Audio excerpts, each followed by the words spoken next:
ఆధ్యాత్మికత ఆధ్యాత్మికత ఆధ్యాత్మికత.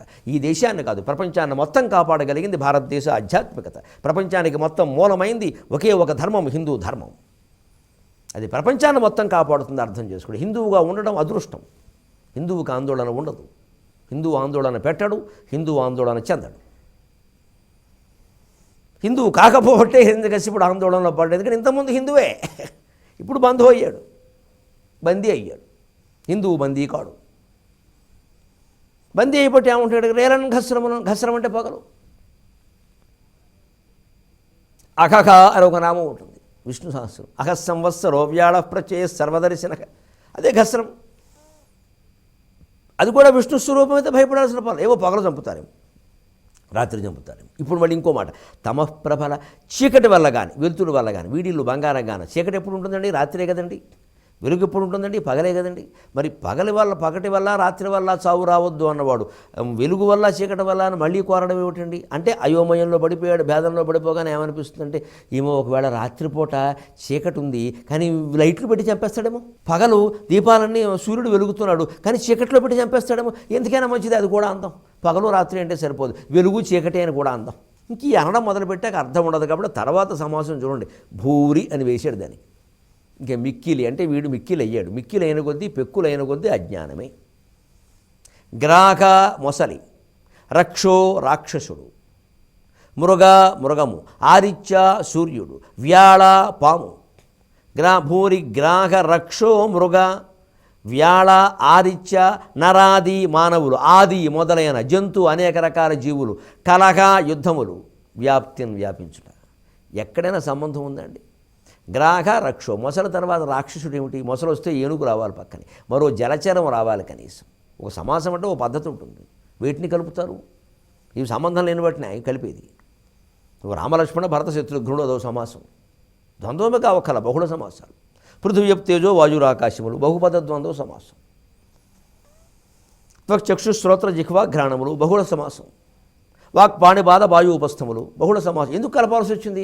అన్నీ కొన్ని పంచేంద్రియాలు, పంచ జ్ఞానేంద్రియాలు, త్వక్చక్షు కలిపాం, పంచ కర్మేంద్రియాలు కలిపాం, పంచభూతాలు కలిపాం, శబ్ద స్పర్శ రూపరస గంధములు, పంచతన్మాత్రలు కలిపాం. ఏ సంబంధం లేకుండా ఎందుకు కలుపుతామండి?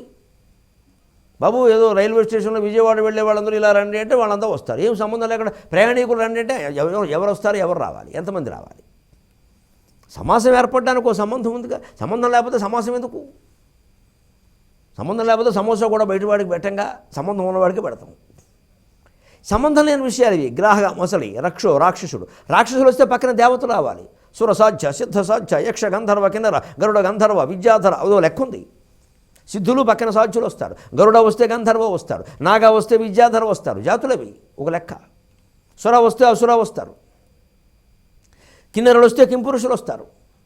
ఏమీ పద్ధతి లేకుండా రక్షో గ్రాహ రక్షో మృగ వ్యాళ. మృగం రక్షో మృగ, రాక్షసుల తర్వాత మృగం ఏమిటండి? దేవతలు లేకుండా. పోనీ మృగం వచ్చింది, ఇంకో మృగం ఏదైనా రావాలి. పోనీ నర రావాలి, నర మృగ అంటారు ఒక పద్ధతిలో జంతువులు మానవులని.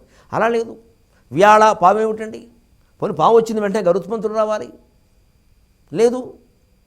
ఆదిత్య సూర్యుడు వచ్చాడు, సూర్యుడు వచ్చిన వెంటనే చంద్రుడు రావాలి, చంద్రాదిత్య, లేదు. నర, ఆ సూర్యుడు తర్వాత నరుడు ఏమిటి?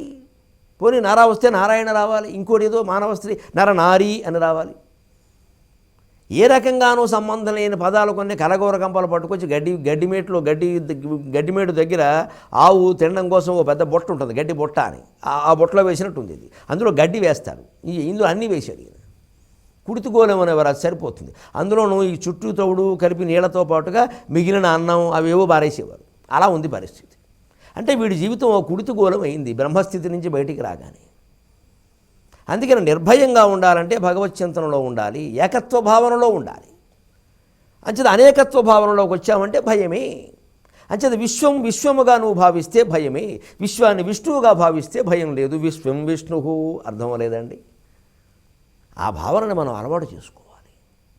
గాలిన్ కుంభిని నగ్నినంబువులనాకాశస్థలిన్ దిక్కులన్ రేలన్ ఘస్రములన్ తమఃప్రఫల భూరిగ్రాహ రక్షో మృగవ్యాళాదిత్య నరాది జంతు కలహ వ్యాప్తిన్. ఇప్పటికి కూడా శాంతించలేదండి వీడు బుర్ర. ఎందుకంటే పద్యం అయిపోలేదు. ఇంకా 4 గణాలకు అవకాశం ఉంది. సమస్తాస్త్ర శస్త్రాళిని ఇంకాస్త అయోమయంలో పడేసాడు పోతన గారు. వీడిని సమస్త అస్త్రములు శస్త్రములు ఇటు ఆయుధాలు కూడా పంచభూతాలతోనే తయారయ్యాయి కదా పిచ్చి సన్యాసి. అలాంటి అలాగా ఏదో చేసేస్తారు. అంటే అసలు ఆయుధం దేంతో తయారైందనే విషయం మర్చిపోయాడు రాజేయుండి. పంచభూతాల వల్ల నాకు మరణం వద్దు అన్నాక ఇంకేం కోరక్కల. పంచభూతాత్మకం కానిది ప్రపంచంలో లేదు. ఏమో దాని నుంచి తయారై మళ్ళీ ఏదో పంచభూతాలు సూక్ష్మంగా ఉన్నాయి కానీ స్థూలంగా లేవు అంటాడేమో. ఎందుకు వచ్చింది అది కూడా చేరుద్దాం, ఎందుకు వచ్చింది చేరుద్దామంటే అలాగే ఉంటుంది. కొంతమంది ప్రయాణానికి బట్టలు సర్దుకునేటప్పుడు చూడండి ఉంటుంది, ఇంకా 4 చీరలు ఎక్కువ వేసుకుంటే మంచిది, మధ్యలో ఏదైనా అవసరం వస్తుంది. తినడానికి ఏం లేకపోతే ఎలాగా 4 చేగోడీలు, ఓ బస్తా జంతికలు ఇవన్నీ బారేస్తే రైలు సరిపోదు. అందుకని less luggage is more comfortable అన్నారు. తక్కువ సామాను ఉంటే ఎక్కువ సుఖంగా ఉంటాం. జంతికలు చేగోడీలు చూసుకుంటూ కూర్చుంటారు భార్య భర్త, బంగారం ఓడబట్టుకుపోతాడు. వాడికి బంగారం కావాలి, జంతికలు వీడికి జంతికలు మిగులుతాయి. ఇంత చేస్తే ఇందులో ఒకళ్ళకి పళ్ళు లేవు, ఒకళ్ళకి సగం ఉన్నాయి. వీళ్ళ బ్రహ్మ బంగారం కానీ జంతికల గురించి. ప్రయాణంలో తినడానికి ఏమైనా ఉండదు, లేకపోతే ఆ రోజు ఏకాశి అనుకుంటాం. ఏమిటట తెలుగులో సామెత ఉంది, ఉంటే ఉగాది లేకపోతే ఏకాది లేకపోతే శివరాత్రి అని. ప్రయాణానికి ఇన్ని మూట కట్టుకుని వెళ్ళాలంటే చచ్చిపోతామా? కామాటం అంటే ఇదే. ఏమిటా కామాటం? ఇదే హిరణ్యకశ్యపుడు కామాటం. ఇదేం విచిత్రం ఇది. పైగా అస్త్రములు అన్నాడు, బాణములు. ఇంక మళ్ళీ శస్త్రం ఏమిటి? అమ్మో, అస్త్రం అంటే విసిరేది, శస్త్రం అంటే చేత్తో పట్టుకునేది. అజ్ఞానానికి పరాకాష్ఠ. దీంతో కాకపోతే దాంతో కొట్టేస్తాడేమో. సమస్తాస్త్రశస్త్రాళిన్ మృత్యువులేని జీవనము లోకాధీశయిప్పింపవి. అంటే తపస్సులో ఉండగా పంచభూతాలలోనూ సమస్త విశ్వంలోనూ విష్ణువుని ఏకాత్మను తనను చూడగలిగినటువంటి హిరణ్యకశ్యపుడు తపస్సు నుంచి బయటికి రాగానే చతుర్ముఖ బ్రహ్మను చూడగానే 4 దిక్కులు చూసి దిక్కులేని వాడైపోయిన స్థితిలో ఏం మాట్లాడుతున్నాడో తెలియకుండా పంచభూతాల నుంచి, రాత్రింబవళ్ళ నుంచి, వెలుగు చీకట్ల నుంచి, మొసళ్ళ నుంచి, తేళ్ల నుంచి, పావురాల నుంచి, పాముల నుంచి వాడు ఇష్టం వచ్చిన మాటలన్నీ చేరుస్తున్నాడు అక్కడ. ఇది విశ్వాత్మభావన నుంచి విశ్వభావనకి రావడం. విశ్వమంతా ఒక్కటే అన్న భావన నుంచి మనం కేవలం విశ్వమే, విష్ణు భావన నుంచి విశ్వ వైవిధ్య భావనకి రావడం. ఈ మాయలో పడిపోతాం. ఇందులో పడలేదు కాబట్టే ప్రహ్లాదుడు ఏమన్నాడు? ఆ పద్యాలు చెప్పుకుంటే సమన్వయం తెలుస్తుంది. తండ్రి కొడుకు గురువు శిష్యుడు అది సమస్య కాదు. ఆంజనేయుడు జయించగలిగినటువంటి త్రిగుణాలని, ఆయన గురువైన రాముడు జయించగలిగినటువంటి త్రిగుణాలని, వీరిద్దరికీ రాముడికి గురువైనటువంటి ఆ విశ్వామిత్రుడు జయించలేకపోయాడు. మనం చెప్పుకున్నాం. మేనక విషయంలో తమో గుణానికి లోనయ్యాడు, త్రిశంకు విషయంలో రజోగుణానికి లోనయ్యాడు, సునశ్చేపన విషయంలో సత్వగుణానికి లోనయ్యాడు. చివరికి మరో దిక్కుకు వెళ్ళి గుణాతీతంగా తపస్సు చేసుకుంటే తప్ప బ్రహ్మర్షి స్థానం ఆయనకి రాలేదు. అంచేత గురువు ఎక్కువ శిష్యుడు తక్కువ అని అన్ని విధాలా మనం చెప్పడానికి వీలు లేదు. అన్ని సందర్భాల్లో గురువును మించిన శిష్యులు చాలామంది ఉన్నారు, గురువును మించిన వాళ్ళు కూడా ఉన్నారు. తండ్రిని మించిన కొడుకు. అందుకని ఆయనని సరిగ్గా మీరు మరి ప్రహ్లాద చరిత్ర చివరికి వెళ్ళండి, ఆ సమన్వయం చేసుకోవాలండి. పద్యాలు పాడుకుంటూ పోవడం కాదు, లేకపోతే వచనాలు అలా చెప్పుకుంటూ వెళ్ళిపోవడం కాదు, అనిర్వచనీయం కాదు. ఆ విశ్లేషణ చేసుకోగలగాలి, ఎవరికి వారే చేసుకోగలగాలి. లేకపోతే మా పోటీగాళ్ళ ఉన్నాం, కొంత సాయం అందిస్తాం, ఇదంతా అది. ఆ చివర హిరణ్యకశ్యపుడు ప్రహ్లాదుని అడుగుతాడు, ఎవర్రా నీ విష్ణువు, ఎక్కడున్నాడో చూపించు, అసలు ఎక్కడున్నాడు నీ దేవుడు, నీ విష్ణువు. హిరణ్యకశ్యపుడు దేవుడు లేడని వాదించలేదు. హిరణ్యకశ్యపుడు నాస్తికుడు కాదు, గమనించాలి.